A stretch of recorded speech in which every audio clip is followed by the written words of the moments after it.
L'entrepreneuriat féminin est une niche peu exploitée dans notre pays pour diversifier l'économie et accroître la croissance.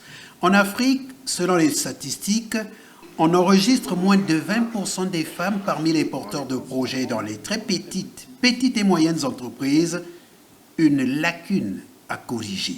Pour être en harmonie avec le thème de cette troisième édition consacrée à la femme, Madame la ministre, il y a lieu de relever, concernant la répartition des déclarations par sexe en 2020, à l'instar des années précédentes, que 71% des déclarations sont faites par des hommes, tandis que 28% neufs sont par les femmes, soit à peine moins d'un tiers.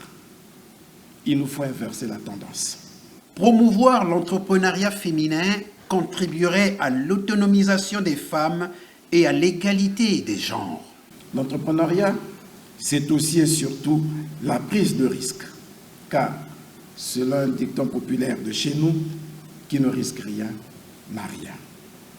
C'est dans cette optique que dans le cadre de notre plan national de développement 2022-2026, nous entendons faire jouer pleinement aux très petites et moyennes entreprises le rôle de force motrice dans la diversification économique, la création d'emplois, de richesses et au bout du compte, la réduction de la pauvreté dans notre pays.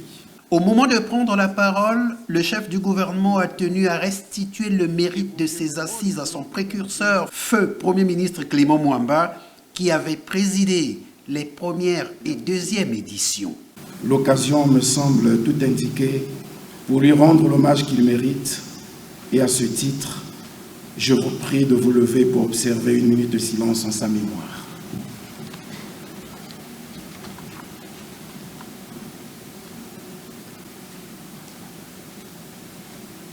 Après la cérémonie d'ouverture, le Premier ministre est allé visiter les différents stands de ces acteurs et porteurs de projets, tout en les incitant à entreprendre davantage pour répondre aux besoins de l'économie nationale.